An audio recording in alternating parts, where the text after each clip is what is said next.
Our speaker today is Brendan O'Connor, and our topic is CreepyDOL, cheap distributed stalking.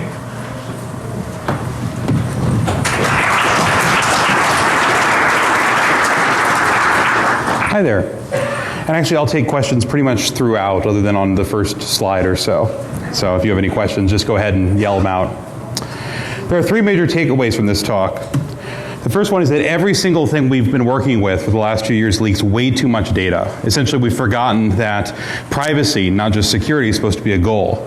In our efforts to make sure everything is hyper secure, make sure there's authentication tokens on everything, we've forgotten that not every user wants every part of their data exposed over the line, which is kind of interesting when we've been also defending ourselves against injection attacks and 1,000 other types of attacks on the servers. We forgot about attacks on our users. The second thing is that it's no longer possible on a technical level to blend into a crowd. Every time you see an action movie, they're stalking the major hero, and they're going, oh my God, he just went into the Mall of America. There's 10,000 people there. We'll never find him. That's not a valid assumption anymore, which means, first of all, we're going to have to get a slightly better plot device for our action films. But we're also going to have to adjust assumptions about what privacy in public means, which is something of a problem. And the third major takeaway is that we need actual fundamental level changes all the way down to the protocol level in order to fix this, which, given the way protocols works, means we're all doomed. But it's going to be a fun time in the meantime for basically the people in this room. Everyone else is in trouble. So I'm going to start with a digression, actually, because it's kind of the way I talk. I want to talk very briefly about Weave, or Andrew Auernheimer. The United States government has declared, I'm calling it a flat holy war against legitimate security research. And this has direct implications for everybody in this room.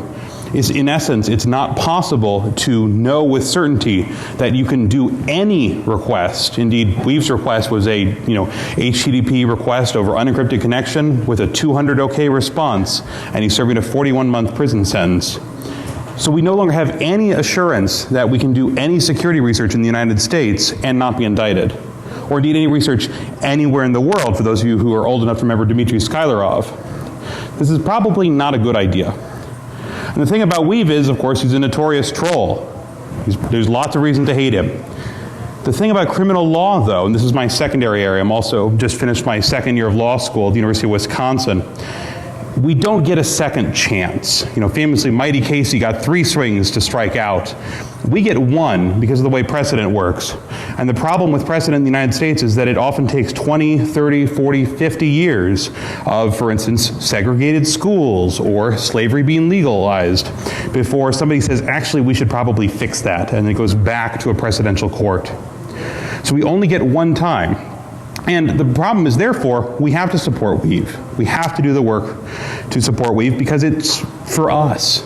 Everyone's enlightened self-interest in this room should indicate that they really don't want to spend a lot of time in federal prison on the other side of the bars. So if you'd like to not do that, I suggest you follow the Andrew Auernheimer controversy. A few of us in this room actually got together and wrote an amicus brief. A bunch of security researchers you've probably heard of. Professor Matt Green from Hopkins, the Sergey Bradis, the patron saint of the Gospel of Weird Machines, Dan Kaminsky, Jericho, Space Rogue, Mudge.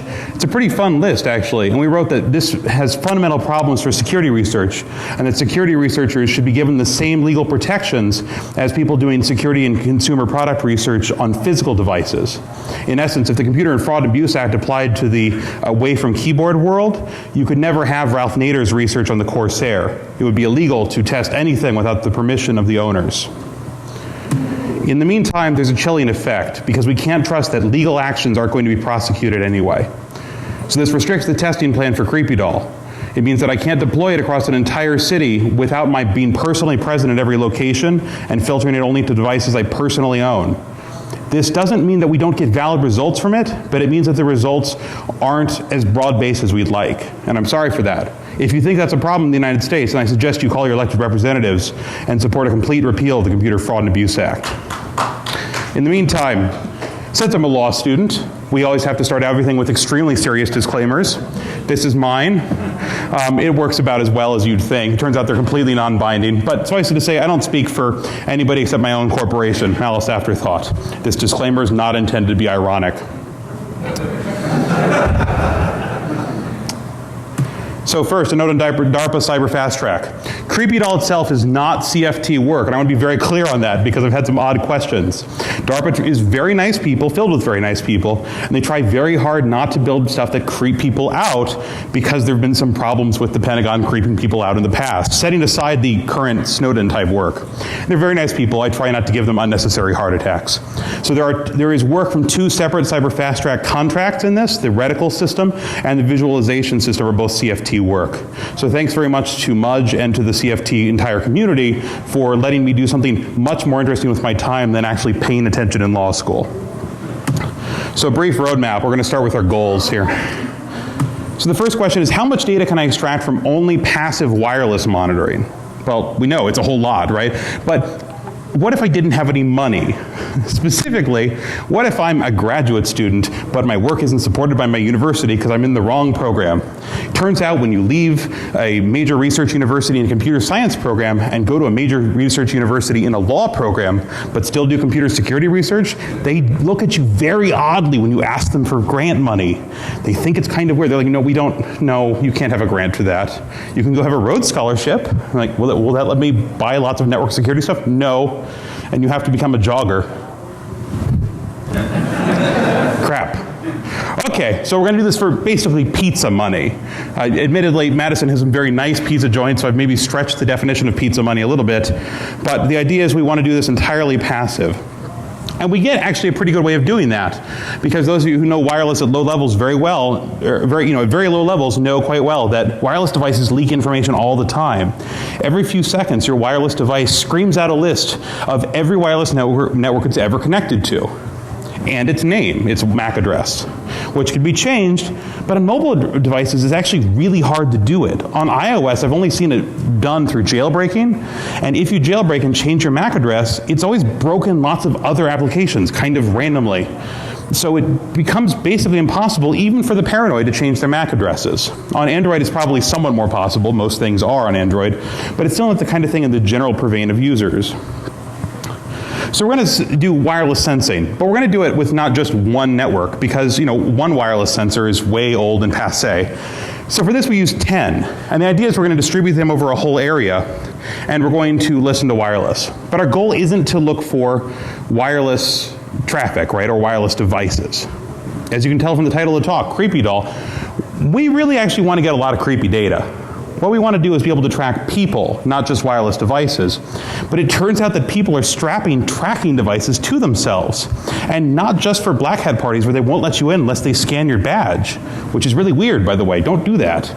But all the time, we strap these mobile devices. And then sometimes we sit down in coffee shops and open up still more mobile devices so I can get lots and lots of really good data.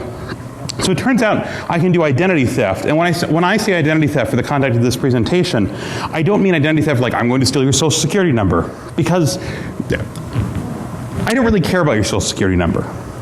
What I care about is the type of data like, who are you? What do you do? What do you do online? Where do you go in person? Do you hang out at a certain place a lot? Do you go any place that might be considered naughty by some of your coworkers? Ultimately, what I want is information about your patterns and your practice as you go throughout your day and throughout your week and throughout your month, because that's what I can use to blackmail you. That ultimately is actual information and actual power, and we can get that incredibly easily because of the flaws we'll talk about for the rest of this presentation. The second goal for this whole project is, can we do large-scale sensor networks without centralized communication? And centralized communication is great, right? We just plonk a big router in the middle of an open field, and then we have like say Zigbee devices that can communicate for miles. We use the really high-powered ones. But then you have a single point of failure. When a rabbit eats all the wires because they're coded in PLA, which apparently tastes yummy in rabbit language, I swear that's actually happened. An entire parking lot full of cars at Denver Airport got taken out in the same exact way. Then we have a centralized point of failure. Also, if we're doing naughty things, then the government has a same centralized point of nuke that from orbit, and then our network goes away. So I'd rather not have centralized communication. So we're going to decentralize communication both in terms of its command language and in terms of how they're actually talking to each other. And finally, the third goal for this is we want to be able to present a huge amount of data. Some of the test data sets I had were more than 600 gigabytes of packet capture data. So we want to be able to present a massive amount of data in a way that doesn't make people's brains hurt the way that the Prism slides made everybody's brains hurt. I saw more people who will professionally produce your BlackHat slides. By the way, no, these BlackHat slides are authentically ugly. I did not have a homegrown artisan uglifier for my BlackHat slides. A lot of them were advertising their work by rewriting a CIA slide deck or an NSA slide deck. That's kind of a terrifying thing. So we're going to try and make it, if not exactly beautiful and artisanal, at least something that we can get a grasp on a huge amount of data pretty quickly. This is essentially the difference between systems like the Red Phone project versus systems like Off the Record in ADM or Pigeon, right? It doesn't matter whether ultimately we have incredible technical reliance and technical reliability. It matters that people be able to actually use it. Like, this is why CryptoCat is so cool. So we hope that, especially for the underlying communications technology, what we call reticle for this project, that it's actually relatively easy to use. And I've striven to have the nodes be deployable by anybody. You can teach any random grunt or goon how to deploy these in about 30 seconds. And we'll talk about that slightly later. So now we're going to talk about a little bit of background, because I come from academia and because it's important to cite your elders. So first of all, background in sensor networks. There are incredible stuff from academic sensor networks. There's mobile ad hoc networking, which is the MANET projects. They have incredible sensors. They're very sensitive. They run on picowatts per hour. It's amazing how great you can do if you have massive NSF funding and basically no constraints on time and an unlimited supply of slave labor. I'm sorry, I mean graduate students. And we end up spending $500, $600, $700, $800 per node. So to be clear, they do incredible research, and we can rely on some of this. The idea of, well, what do you do? Can you shut down your processors in order to save some power? But this isn't going to end up looking like an academic sensor network. But I encourage you all to look at the stuff being done by academic sensor networks. The other background is large-scale surveillance, and I swear to God, this is what I said in March. I said, one can assume that the intelligence community has solved all of the problems involved in CreepyDOL before I did, and that they should be cited as prior art. I'd love to do so as soon as they publish their results. And then June happened, and this was just kind of sad. So very cool. So I pour one out for the intelligence community. A lot of this stuff is actually kind of a problem. And so undoubtedly lots of engineers toiling in secret spent months or years solving the same problems that I've also solved. So they are truly the first discoverers of a lot of this. I simply rest in their footsteps. Let's talk about the architecture. And first we're going to talk about the hardware behind this. So the hardware behind this is called, for reasons that are not likely to become clear anytime soon, the F-bomb project. Mostly because that way I can drop it from UAVs, and I am indeed dropping the F-bomb, which I enjoy. So the F-bomb is the falling or ballistically launched object that makes back doors, because I've done some government contracting, and so I can make the world's most terrible acronyms kind of funny. Originally, I did a presentation on this version, this board, at ShmooCon in 2012. At this time, the F-bomb project was based on the Marvell Shiva board, or the Shiva plug, as many of you guys know it. This is the same thing that underlies the old Pony plugs, which are great devices. The problem is, to buy a Marvell Shiva board cost $100. And I didn't want to spend $100 for a whole node, let alone for just the underlying thing. Luckily, there were lots of companies making products based on the Shiva plug, and not all of them had great business models that went along with that. So Pogo Plug, who'd originally sold theirs for $150 a piece, ended up basically fire sailing the things to get them off their books for $25 a piece. So for $25 a piece, you could pick up a Marvell ARM chip running about, I think, 500 megahertz on 128 RAM. It was pretty good. They were unfortunately bright pink, but that's why you take off the cases. Conveniently, they also fit really well inside a carbon monoxide detector, such as you can buy on eBay. So I got a question. How many of you in this room have recently checked your carbon monoxide detectors to make sure that they're not secretly spy sensors? There's one person in the back who actually goes through his carbon monoxide detectors, and that is the best hacker in the room. I guarantee you, we all bow before you. The rest of you guys are in a lot of trouble, because this thing can power a couple LEDs that just go beep when you hit the test button. You ultimately have to tear it apart and look for things like that little radioactive thing that actually measures the carbon monoxide. So this was F-bomb version 1. These are FBOM version 2, and we've made a lot of changes. First of all, instead of being based on the Marvell Shiva plug, we've done what every other hacker in existence has done and bought a bunch of Raspberry Pis because they're awesome. They're really cheap. You can buy them for 25 bucks and you don't have to go to sketchy Amazon Marketplace dealers. They run an easier version of Linux to work with for most of us. They run Debian versus Arch Linux, which can be odd. And also they run on 5 volts instead of 12. It was an amazing number of things I accidentally set on fire by plugging 12 volts into 5 volt connections. So I firmly support the use of 5 volts everywhere in the Raspberry Pi project. For this, we actually use Raspberry Pi Model A's, which is the kind without the Ethernet, which means that you get about 300 milliamps as your total current draw when the whole thing is running, which is pretty good. It also doubles the RAM, has more processors on board, etc. You can see down at the lower left-hand corner there that there's a little tiny, it looks like an apple. I promise it's not. It's one of those cheap knockoffs that apparently electrocuted somebody last month, which is why we place these in other people's homes, ladies and gentlemen. So I power this via USB, so you can see the USB prongs on the rest of them.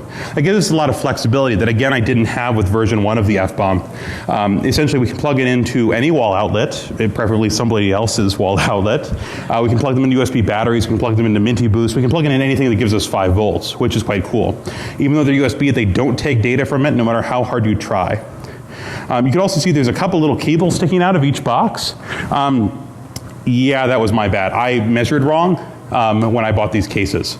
So this is brought to you by a drill and about half an hour to allow the cables to all turn around. But they're kind of cute little devices, actually.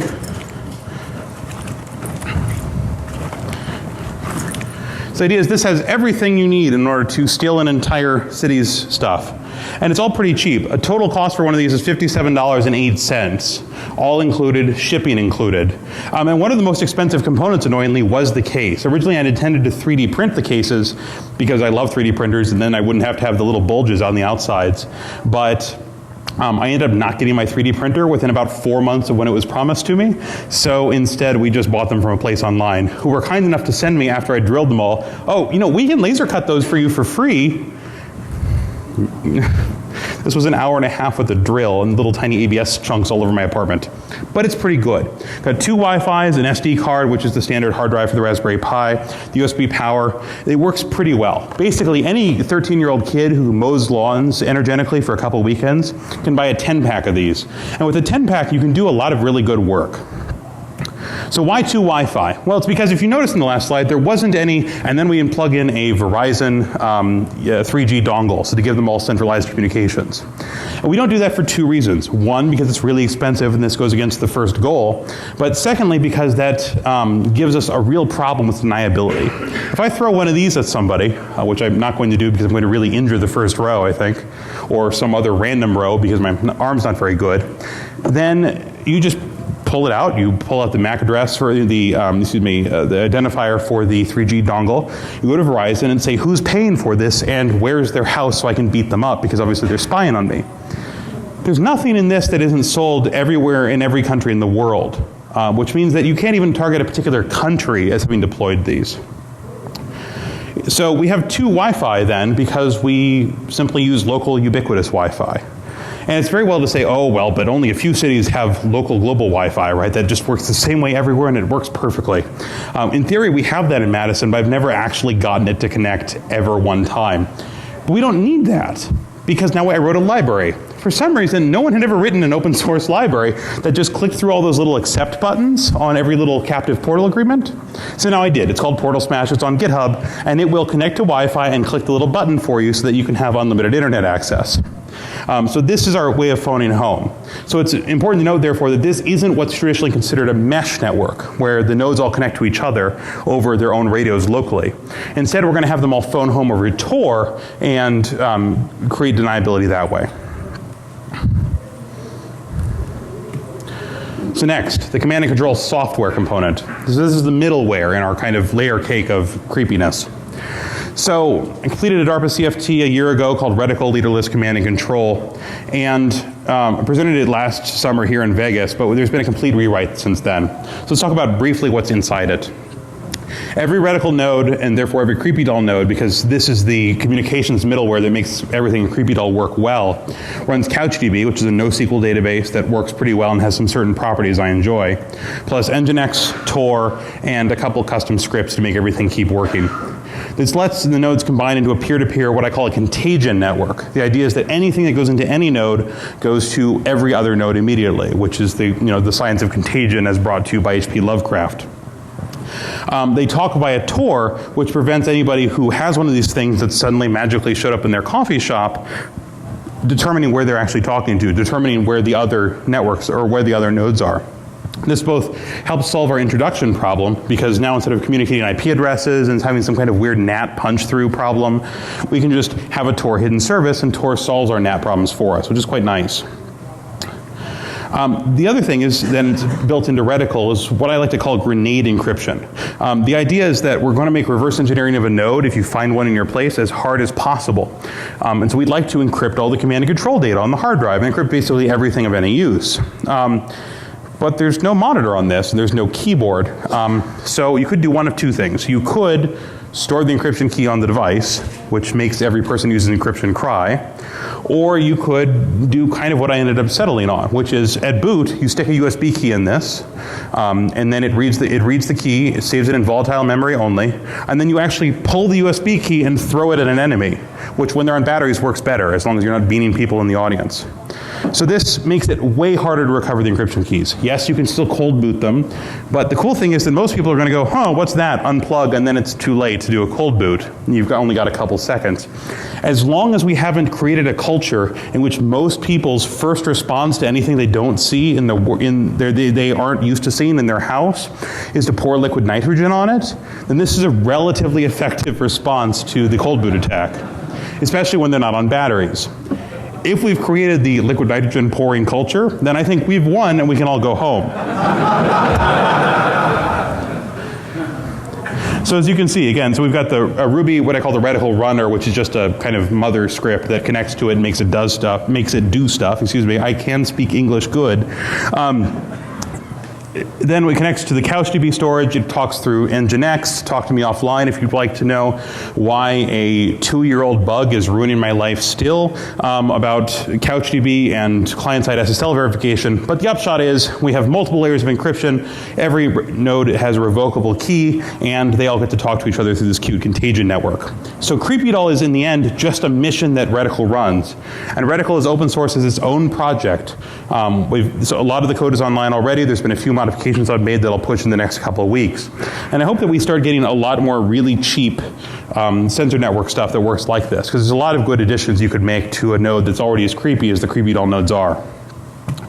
So let's talk now about what CreepyDOL actually is, besides just this thing that runs on this other thing that is kind of confusing.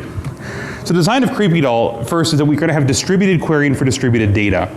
We're not bringing our own bandwidth, as I already talked about. We're stealing other people's bandwidth. Very nice people with coffee shops that have accept buttons.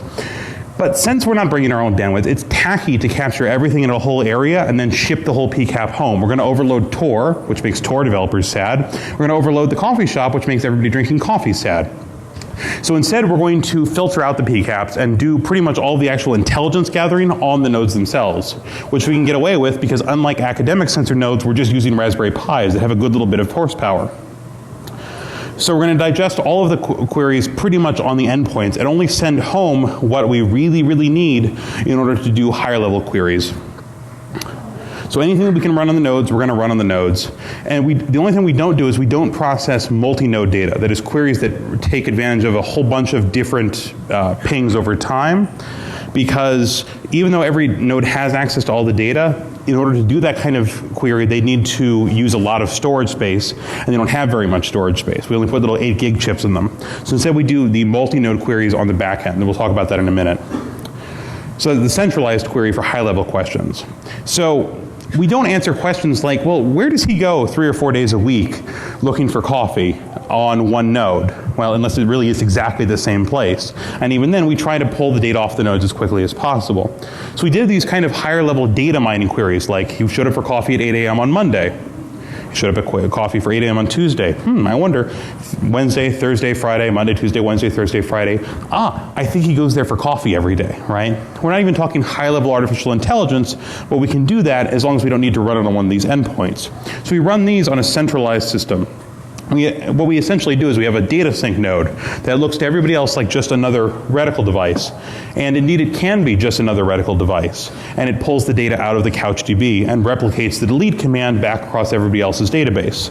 This allows them to continue grabbing sensor data, and as long as it gets pushed to someone else in the contagion network every now and then, we get all the data at home, and we don't have to worry about any nasty, hard computation on a Raspberry Pi, which can take a really long time.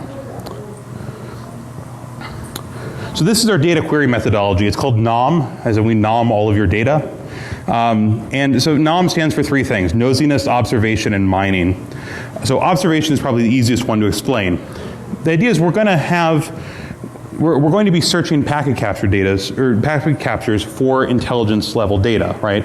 That is, we want to know your name, not just you transmitted a packet over TCP at this point in the day. In order to do that, we could go one of two ways. Option one, which would be hard, and you're going to see we didn't do the hard things because we didn't need to, would be have an artificially intelligent matrix that looks at all packet captures, looks for strings that look a lot like email addresses, and then parses them out. We didn't do that for two reasons. One, because it didn't do very well in AI, and two, and really more importantly, is because you'd end up with a lot of data you really wouldn't know what it was. Was that an email address they typed in? Was it them viewing a list of email addresses? It wouldn't give us data that we could tie back to a device. It would give us data that we'd tie kind of to a cloud around a person, which lets us stalk their third cousin twice removed sometimes instead of the person we're actually trying to stalk. So that's not very helpful. So instead we have application-specific observation filters. This works very, very simply. I know that on a certain dating website, for instance, at a certain point in the HTML that is always transmitted, one part is, here's the authentication cookie, because most data websites haven't heard about Firesheep yet. Then, assuming I don't want to just download all their dating website data, which turns out to be really boring for most people, not that I've done that, then we can look at it and say, okay, here is where in every packet capture from the same dating website, their profile picture is. Now we've got heads moving around a map, which is kind of a cool trick, right? So now we have to do that, one for dating website A, one for data website B, and so on, right? But then these are tiny little scripts that just take a couple minutes each to write, instead of huge natural language processing or other kind of artificially intelligent mechanisms that take months or years and almost infinite amounts of storage and memory to run. So this is one part. This is the observation queries. Then we have N queries, nosy queries. These take data garnered from the observation queries and submit it to a bunch of other things. So for instance, one good example is most websites have a forgot password feature, and most of those websites still haven't heard that it's a bad security idea to respond differently if I know your email address and therefore your account versus if I don't. They should just say, if you had an account here, we've emailed you. But instead they say either, I've never heard of that email address, what are you talking about? Or they say, yes, we've heard of you and we've sent it home. So there's these great services online which you can send an email address to, and they'll say, hey, here's your 300 or 400 accounts on the internet that all use that same email address, which is great because then we can outsource the creepy to everybody else. Finally, we have mining queries, and these are the kind of pain in the butt ones. Mining are a little bit more artificially intelligent. They do things like, for instance, pattern and practice information. He always goes for coffee every day at 8 o'clock in the morning, or if it's me, 3 o'clock in the afternoon, because 8 o'clock is a terrible time and no one should ever see it. But they can also do queries like, hey, I see this node walking around a lot. It moves back and forth, it goes hither, it goes yon. But then there's another node that I don't see very often. But if I see it, it's always in the same place as this node. And it's always when this other node isn't moving very much. It'll walk into a place, it'll stop moving, and then this other node will show up, and then it'll go back down again, right? The node will drop off, and then this node will move again. What is that, boys and girls? That is the person's laptop. And for sure, once is coincidence, twice is enemy action. About 10 times we go, that's this frickin' laptop, and we can just save that. And then we know, take all the data from these two devices and combine them. We found ourselves a laptop. This is the kind of thing you can do with higher level data mining queries. And again, another useful area for future work, because I haven't had time to implement a lot of the mining queries, just a little bit. So we can get all of this type of data because all of these applications leak way too much. Here's a packet from Apple's iMessage. It's the standard waking up an iPhone, poll to see if I've got any new messages packet. And if you look down at the bottom, you can see something very interesting that shouldn't be here. Because iMessage is secure, right? Really smart people have told us, what about all the security, right? You can't read iMessage, can you? No, I can't, because go ask a real cryptologist about how to read iMessage. I'm not there. But what I can read is the last line there where it says iPad 3.1 and running 61310B329, which is the iOS build number. So now I know that whoever this person is, they're carrying an iPad. It's an iPad third generation, and it's running 613. So immediately I know if it's an older version, I can exploit it. And I know what to look for if I'm going to mug them, which is quite nice. There's no reason to transmit this data. If Apple needs to know it, which I don't know why Apple would need to know it, but let's just assume that Apple does need to know it. Why is that in the user agent, which is not protected by TLS, instead of somewhere inside the TLS envelope? This is what I meant before. We're leaking too much data for just random reasons, essentially. There's a lot of online consumer shopping applications that I'm not going to name, but they're not the one you're thinking of. There's a lot of other smaller ones that people richer than me shop from. And they leak everything. They leak, again, what version of iOS you're running, what version of the application you're running. Some of them leak your location, all in this user agent header. And these are not like location-based shopping mechanisms, right? These are national or international brands.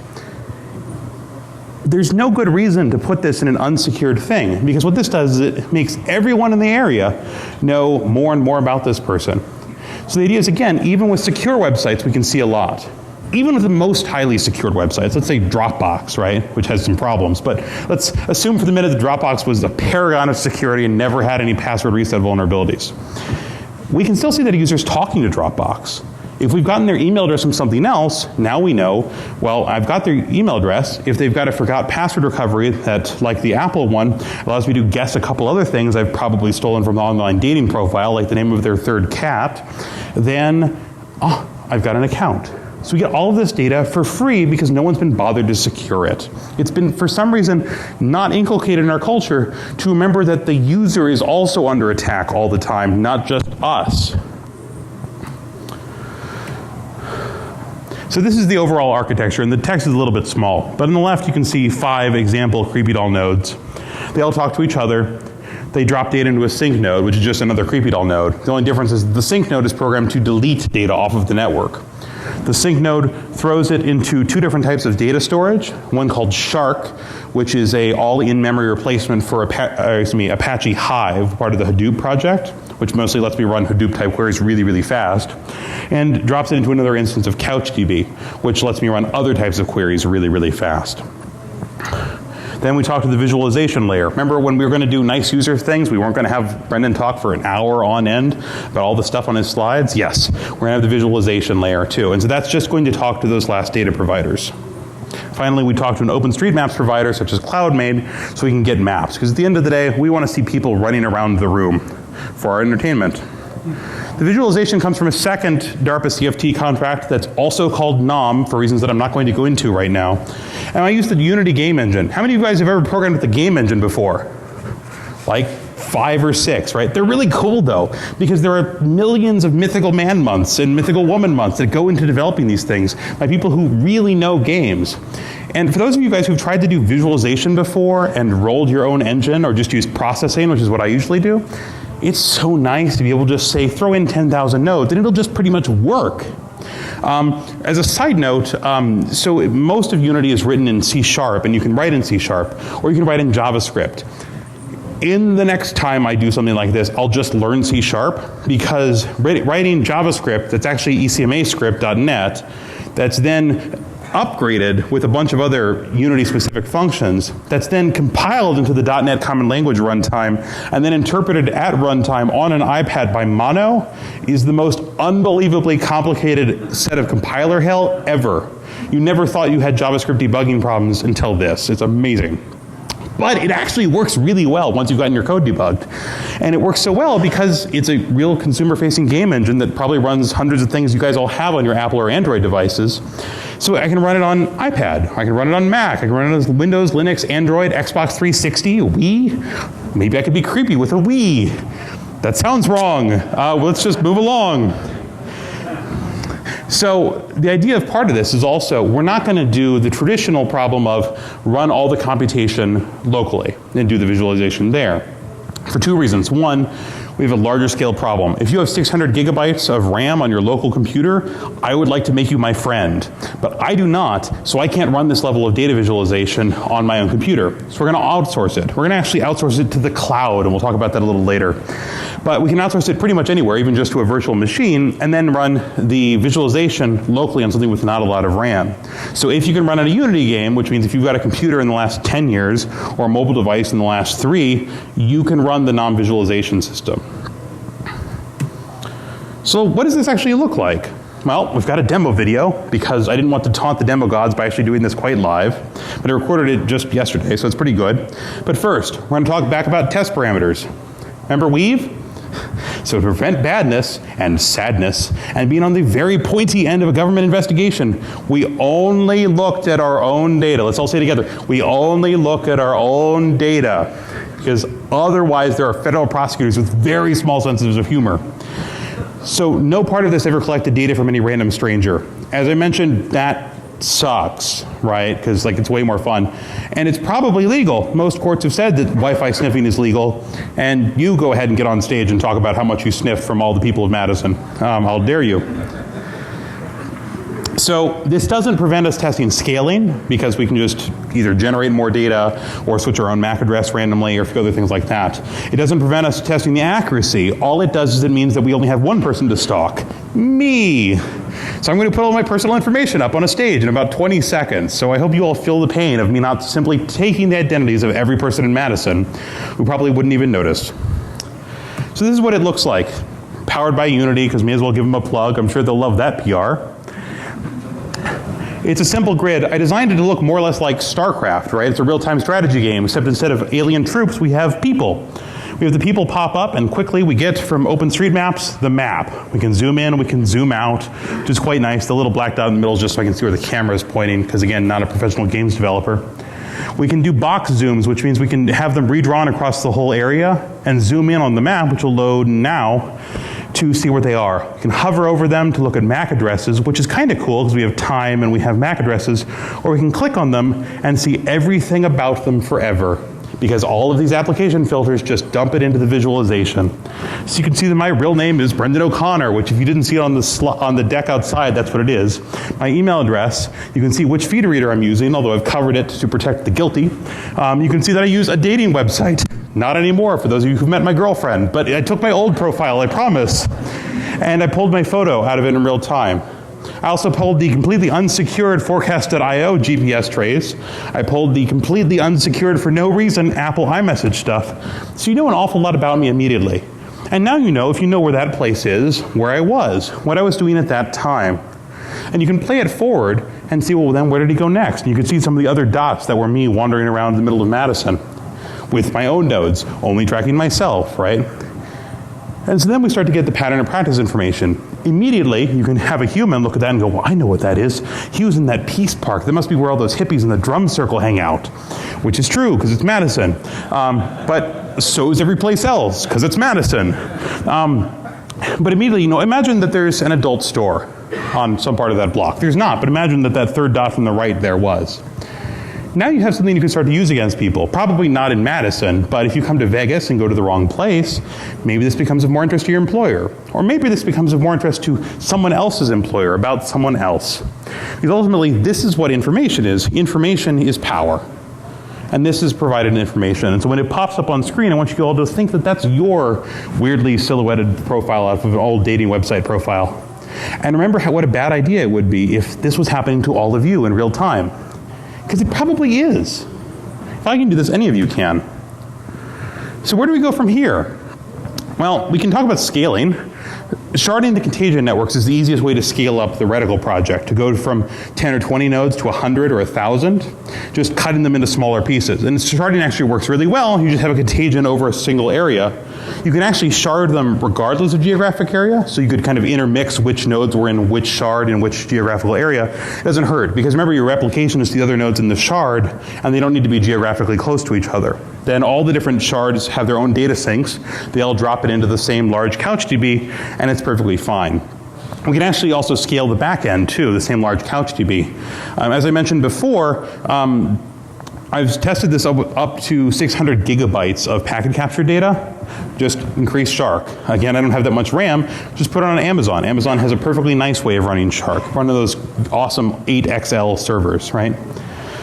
The visualization engine just communicates over HTTP because there's nothing if you can't live a little ironically. But you can run anywhere in the cloud. You don't need particularly real-time transit to talk to those things, or to talk to the server. And because it's doing all the heavy lifting for you, you don't need a lot of power. So you can kind of wander around using a 3G connection and see, oh God, look at all those people next to me. Click. Oh, that person next to me in the coffee shop has been a very bad person, and that makes me a sad panda. Finally, with scaling limits of visualization. So I just showed you 10 or 20 nodes, right? Because again, it's only me. I've tested this to a couple thousand. After a couple thousand, the visualization gets a little angry because ordinarily I'm told games developers have something called common sense about how much their computer can hold. But the cool thing is, again, there are really smart graphics people who figured out how to do this next. And so we can do standard techniques out of video games, such as, first of all, grouping, which I'm actually already doing. You saw the black nodes versus the white, and the black nodes were actually groups of data, so that if they're essentially on top of each other, they just make them one node where you can click. But we can also do things like a limited field of view and a limited range of view, so that you could, since you couldn't see anything 20 miles in the distance anyway, if you were in a first-person shooter, we don't draw things 20 miles away from your screen. This is all pretty standard stuff. It's the obvious next place to go. We can also do cool enhancements. So there are talks for a lot of the rest of this weekend about how much fun it is to use a $20 software-defined radio instead of the old $1,500 software-defined radios to spy on everyone around you. I will leave it to the reader's imagination exactly what you could do if you could listen to any frequency above 50 megahertz and up to about 2 gigahertz for an arbitrarily large period of time. I will tell you that a Raspberry Pi can actually process the data from an RTL SDR, which means that you can do the same kind of observation level filter in real time on a Raspberry Pi.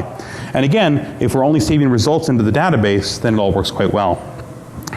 Obviously, you could break into your local Wi-Fi. I didn't. There's plenty of Wi-Fi. There's no point in breaking into my local Wi-Fi. Just click the accept button.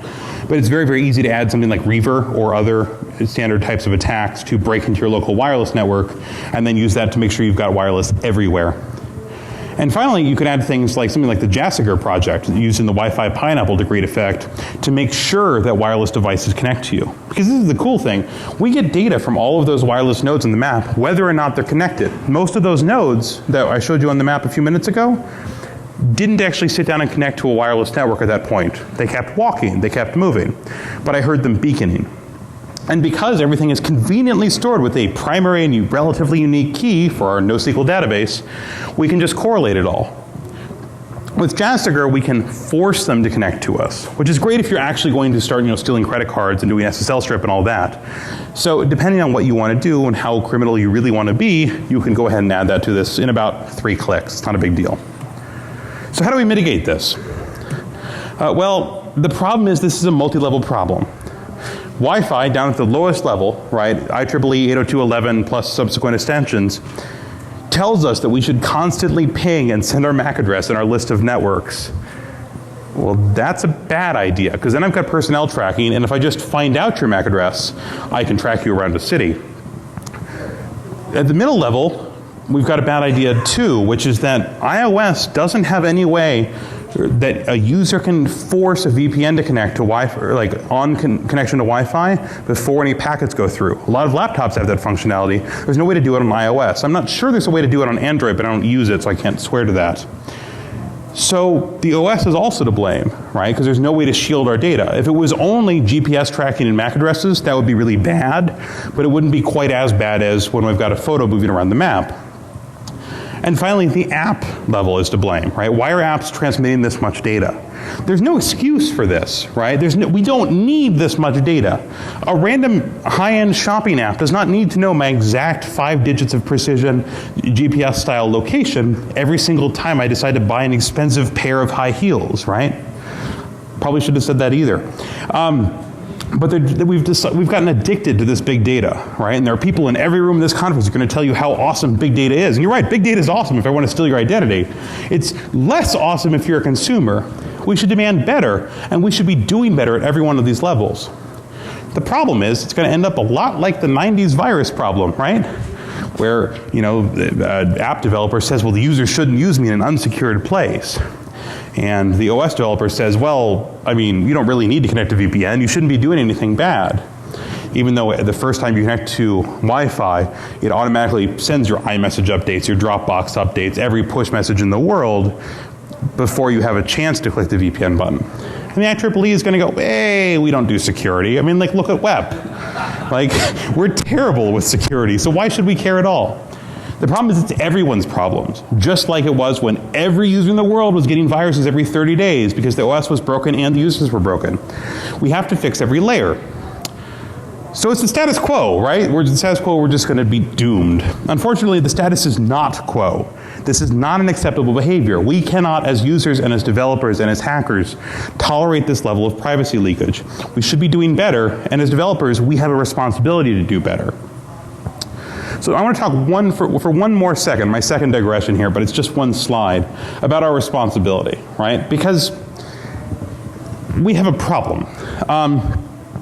There's been a lot of blowups in the last year, pretty spectacularly at ShmooCon 2013, that academics and developers and hackers just kind of hate each other because one says that we're not rigorous enough and we say you don't do anything but cite prior work, and we all just get into a loud screaming match, and then we start yelling at DARPA program managers off the stage, which was kind of terrifying.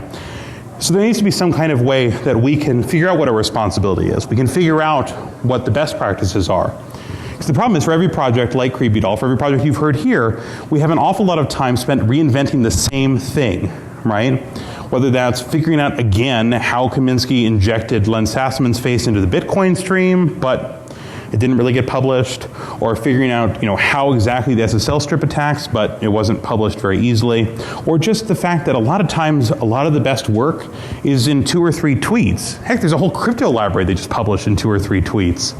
And we end up with a situation where we spend most of our time wandering around reinventing the same wheel, failing in essence in the same way. I don't have time to go into the whole project. The idea is that HARC will be an archive, the same way as the physics archive project, to collect hacker work of all types and keep it published, keep it permanent, and keep it citable. In a way that academic papers are through the DOI system, we're going to invent a new DOI that allows us to continue to actually cite other work and to mentor each other, not just the way that academics do, but have a real system of real peer review so that we can improve our own quality, so that somebody who wants to but has never tried to can go from a tweet to a couple blog posts to a conference presentation to even to an academic paper if they want, and we can track and cite and learn from each other along the way. The HARC project is to help us fail better, and it's available at theharc.net. Please come support us. So thank you to all those I've harassed or comments for the last few months, to Mudge for CFT and letting me not spend any time on law school, and to my law school for not letting me spend any time on law school. Also, I'm finishing law school in 10 more months. If somebody has any idea what the heck that somebody who's a hacker who also has a law degree ought to do, I'm taking suggestions. Drop me an email, even if it just says you're a lawyer, kill yourself. It's at least kind of fun to figure out how prevalent that is in our community. And again, check out theharc.net, because I think this is the only way we can move forward, is to stop failing the old same ways. Thank you all very much.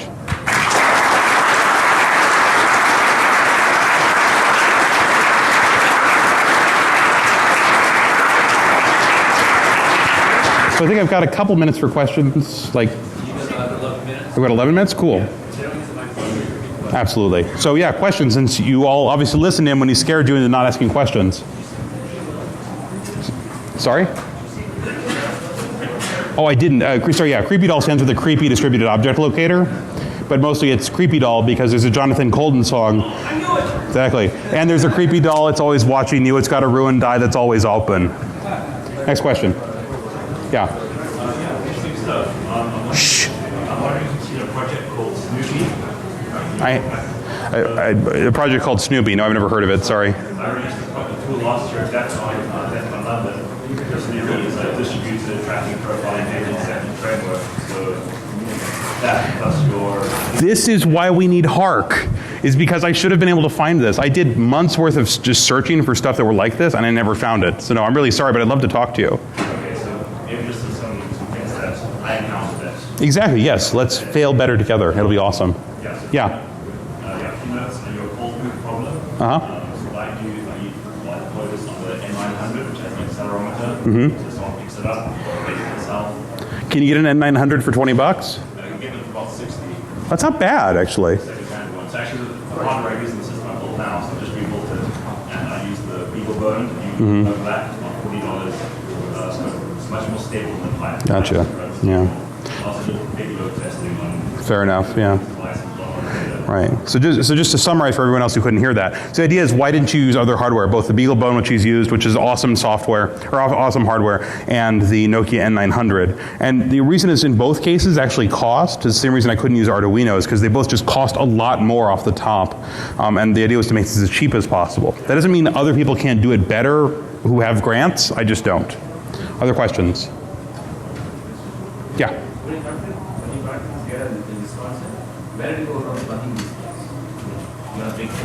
I don't plug them in because that would be wrong. No, you plug them in Starbucks or cafes or just random stores. Go in, don't wear a tie, that just creeps people out, but look like a very fresh-faced, clean-cut young student. Says, I'm running a sensor network project and I need to do some environmental sampling. We'll use this data only anonymously. Would you be willing to help us out by letting me place this here for a week? And just say it like that and give that little smile and just seem so cute and young and innocent, and I should probably cut my hair. And then they'll let you do kind of anything you want. It's pretty awesome, actually. So that's why you can drop them. The thing about coffee shops is you can drop pretty much anything under a coffee shop table and plug it in, especially if it's in a carbon monoxide detector case, and no one will touch it. The employees won't know that another employee didn't place it. Everyone else will be scared to touch it, to unplug even their laptop, and you'll probably get it for 3 or 4 months before somebody just throws it away because the hot glue fell off. Other questions? Anything else? Nothing? All too terrified? Just think I'm kind of boring? Yeah. Is there a way to detect that one of these devices isn't my home already? Where do you live? What is it? So I want to say no, but that's not quite true. So these devices, like I said, in the current instantiation, this would be an obvious extension, they're not concealing their presence. So if you just look on your list of wireless clients and you know every wireless client in your house, then you can just go through enumerate, turn them off, and if you find one you don't know where it is and turn it off, then you run around with an axe cutting open every small box until it gets turned off, right? Most people don't do that, and the thing is, like, I live by myself and I've got like 30 or 40 wireless devices on my network, which is partially because I'm a hoarder, it turns out, but there's just a lot of stuff that's on Wi-Fi these days. So most people will never do that.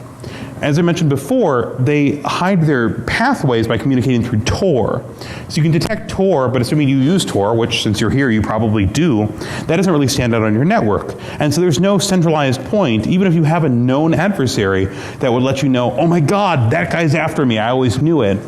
So they're not undetectable because they don't go into really lengths. You know, they're not cloning other MAC addresses of other things in your network. You could add all that. It's just running Debian. You can add it pretty easily. But they're not trying very hard. But most people will never notice this. This is really less about attacking hackers who are brilliant and know everything, than, as I'm sure you do, than attacking every random person in your neighborhood. And you know, if you say, so I live about 6 blocks from the state capitol.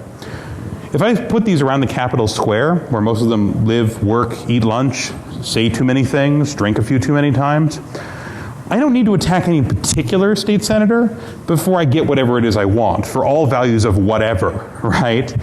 You find somebody with power and then you exploit them. In the words of Dr. Horrible, it's a whole big world out there and I just want to control it. Anything else? Yeah. Sorry, I missed this. I missed why you have 2 Wi-Fi chips in each one. The idea is, so one is to sniff and one is to phone home. So one sniffs the other one. Phones home. And then of course you program the sniffer not to listen to the one that's phoning home, otherwise you end up in a circle, which isn't impossible, it's just a pain and you end up filling up your hard drive. Yeah. With just one Wi-Fi plug, you have it in monitor mode whilst connected to the You can have it in monitor mode without connected to an AP. I never got that to work very efficiently. And I'm paying $6 for a Wi-Fi network and they're Wi-Fi device and they're this big. So they only stick about 1 centimeter out of my little tiny USB hub. So I don't care. It's a good adaptation. You can make it more subtle. Other people? Nothing? Okay, thanks very much.